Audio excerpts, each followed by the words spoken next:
Wah, adik-adik pada mau makan somai nggak? Nah, syaratnya pakai sepatu dulu, udah gitu baris ya. Nanti Om sama Akangnya mau bagiin somai. Yuk, pakai dulu boleh. Sepatunya. Kalau yang udah pakai sepatu boleh baris dulu. Baris, Baris, ayo, ayo. baris. Yang cowok di sini, yang cewek di sini. Kebiasaan Wiguna berbagi sedekah siomay sudah dimulai sejak lama. Tepatnya sejak awal merintis usaha pada tahun 2019. Waktu itu masih jualan pakai gerobak kecil di pinggir jalan.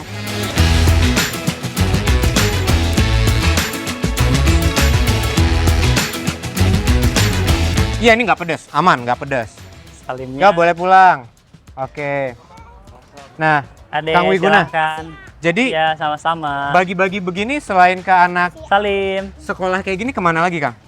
Selain ke anak sekolah, kita ke driver online, ke pemulung juga, Baik. tukang parkir, dan ke panti biasanya. Oh, ke panti. Termasuk ibu-ibu pengajian.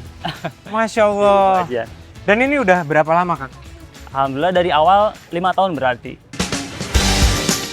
Meskipun sudah berbagi sejak masih awal usaha, Wiguna nggak pernah takut rugi tuh, nggak takut kehilangan pembeli. Teringat dengan janji Allah Subhanahu wa Ta'ala yang Ustadz sampaikan, bahwa orang yang memberikan makan orang yang lapar hingga kenyang akan mendapatkan surga dari pintu khusus yang tidak bisa dimasuki orang lain. Allahu Akbar.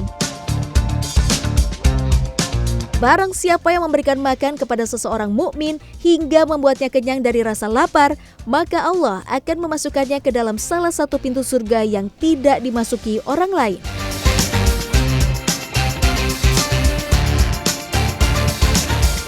Oh, ya ada tamu. Kenalin. Ya, Wah, Pak ini. Ucuk, Wah, salam kenal, Pak. ayahnya Awi Guna. Siap. Bu, Anof, salam kenal. Iya.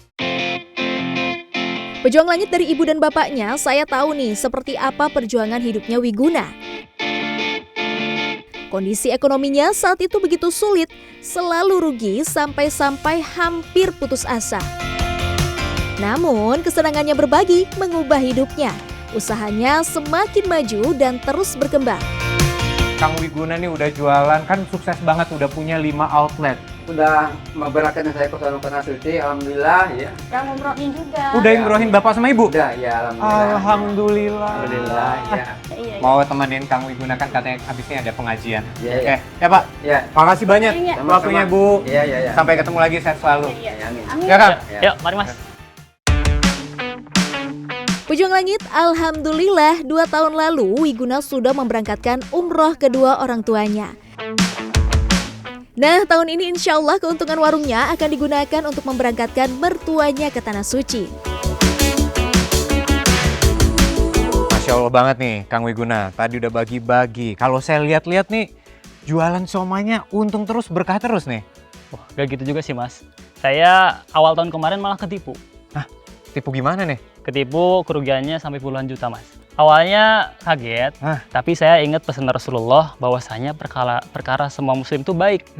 Ketika dia diberikan sebuah nikmat, dia mengucapkan alhamdulillah alladzi binikmati tatimmu sholihat. Itu baik baginya. Baik. Dan ketika dia ditimpa musibah, ucapannya hampir serupa. Alhamdulillah ala kulli hal. Segala puji bagi Allah dalam semua kondisi, dalam semua keadaan. Jadi itu yang membuat saya tenang, akhirnya bisa kembali lagi bersemangat ya untuk jualan makin rajin, belajar makin rajin, ibadah makin rajin. Ya Allah. Rasulullah Shallallahu Alaihi Wasallam bersabda bahwa kalimat alhamdulillah bisa meringankan beban hidup seseorang.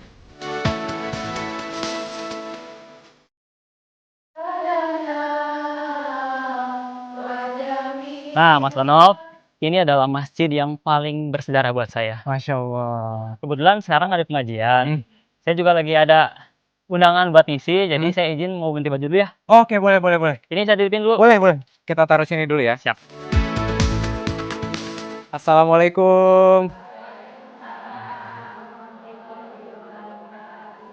Ibu, saya izin ya Bu. Hari ini mau ikut kegiatannya. Saya mau ngeliat Kang Wiguna kan hari ini katanya ngisi kajian ya. Wah, Masya Allah banget nih. Wah, ini dia udah siap nih. Waalaikumsalam. Ibu semuanya.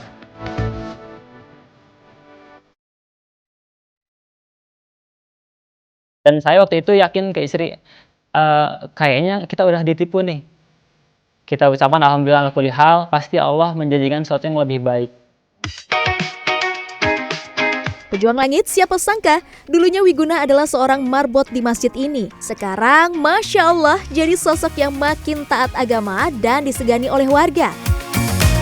Jadi dulu jadi marbot di sini ya? Dari marbot kurang lebih 3 tahun di sini ngurus masjid, dan alhamdulillah juga dikasih fasilitas tinggal gratis sama kuliah, Mas. Alhamdulillah. Gimana tinggalnya? Belakang sini? Iya, sebelah banget masjid. Pejuang langit menjadi seorang marbot di masjid inilah yang menjadi pintu keberkahan hidup Wiguna. Lewat masjid ini, Allah mempertemukannya dengan orang-orang baik yang memberikan modal usaha. Saya pernah dengar ceramah Ya. bahwasanya nanti di akhirat ada 7 golongan yang akan dinaungi oleh Allah, Ya. di mana tidak ada naungan lain selain naungan Allah. Salah satunya adalah pemuda yang hatinya terikat dengan masjid. Dalam kehidupan saya, titik balik semuanya berasal dari masjid, Mas. Dari mulai saya punya hidayah dari masjid, saya kepikiran ide buat siomay itu dari masjid, Mas. Bagi Kang Wiguna, masjid adalah rumah pertamanya. Makanya, bersih-bersih rumah Allah ia lakukan dengan bangga dan ikhlas. Tiap hari kebetulan waktu itu bareng sama saya. Oh, tetanggaan jadinya. Tetanggaan. Waktu pas jadi marbot. Iya, Jadi marbot. Dan pertama modalin saya tuh beliau Enggak juga sih. buat enggak pengajian. juga, Iya. Awi Guna, tolong buatin dong ini siomay buat ibu pengajian. Akhirnya dikasih uang lah waktu itu 200.000 ya. Iya, kalau nggak salah ya. Dan dibagiin ke ibu pengajian di sini. Wah,